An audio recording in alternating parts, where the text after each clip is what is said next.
Bir qarasang, hammasi odatdagidek davom etayotgandek tuyuladi. Quyosh chiqadi, odamlar kundalik ishlari bilan band bo'lishadi, suhbatlar tanish oqimda davom etadi.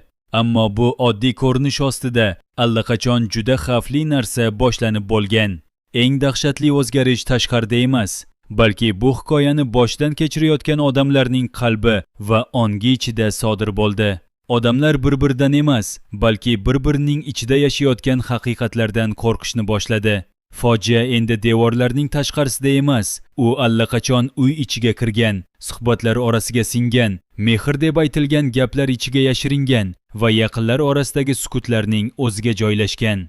Bu vaziyatni chindan ham dahshatli qiladigan narsa shundaki, bu hikoyada endi hech kimni faqat aybdor, hech kimni esa faqat begunoh deb bo'lmaydi.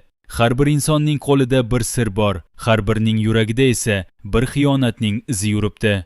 Shu sabab bu qism voqealari bilan emas, balki har bir qahramon ichida boshlangan ko'rinmas urush bilan titratdi. Ularni endi qo'rqitadigan narsa tashqi tahdidlar emas, balki eng yaqin odamlari nimadir yashirayotgan bo'lishi mumkinligini bilishdir. Nazokat atrofidagi sirlar bu safar oddiy shubha darajasidan chiqib ketdi. Bir ayolning faqat qilmishi emas, hatto ismi ham shubha ostiga tushsa, bu uning hayoti allaqachon ikkiga bo'linganini anglatadi. Nazokatning aslida Feruza bo'lib chiqishi shunchaki sujet uchun tashlangan kutilmagan detal emas. Bu juda katta ogohlantirishdir. Chunki o'z ismini yashirgan odam ko'pincha bitta haqiqatni emas, balki butun o'tmishini, eski aloqalarni, buzilgan munosabatlarni va hatto o'zini o'zi ham yashirib yuradi. Ko'pchilik bu nuqtani mayda detal deb o'tkazib yuborishi mumkin, lekin hikoya aynan shunday mayda ko'ringan iplar bilan keyingi portlashlarni tikadi. Ism almashgan joyda sevgi ham boshqa ma'no oladi, ishonch ham o'zgaradi, ayb ham, himoya ham murakkablashadi. Nazokatning bugungi qiyofasi bilan uning kechagi hayoti to'qnashadigan lahza juda yaqin. O'sha paytda faqat bir ayolning siri ochilmaydi, balki u bilan birga ko'p odamlarning niqobi ham tushadi. Eng qiziq tomoni, Nazokatning sukuti bu qismda juda baland eshitildi. U gapirmadi, lekin aynan gapirmagani bilan hamma narsani og'irlashtirdi. Bu qo'lga tushgan odamning ojiz sukuti emas, balki ichida nima bo'layotganini juda yaxshi tushunib turib, qaysi haqiqatni qachon aytish foydaliroq bo'lishini hisoblab o'lchayotgan odamning sukuti edi. Bunday sukut juda xavfli bo'ladi. Chunki bunday odam bir vaqtning o'zida ham o'zini qutqarishga urinadi, ham kimnidir asrab qolishga harakat qiladi va kerak bo'lsa, keyinroq birovni o'zi bilan birga pastga tortishga ham tayyor turadi. Uning qamoqdagi ilk holatlari ham shuni ko'rsatdi. U sinmagan, u faqat vaziyatni o'qiyapti, har bir tomonni tahlil qilmoqda. Unga nisbatan bosim kuchaygani sayin u ichidan yanada hisobliroq odamga aylanadi.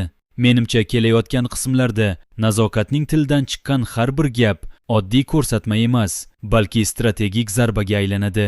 Chunki u endi faqat o'z taqdirini emas, balki boshqalarning ham taqdirini ushlab turgan ayolga aylandi. Manzura esa bu qismda tashqi tomondan ehtiyotkor, ichki tomondan esa allaqachon parchalana boshlagan ayol sifatida ochildi. Uning ketishga shoshilishi, ortidan so'rashsa nima deyishni tayinlashi, o'zini xavfdan uzoqlashtirmoqchi bo'lishi shunchaki vahima emas. Bu odam vaziyat oddiy noqulaylik emas, balki keskin burilish ekanini hammadan oldin sezganini ko'rsatadi. Manzuraning eng katta fojiasi shundaki, u hali to'liq ayb ichida emas, lekin ayb soyasiga kirib bo'lgan.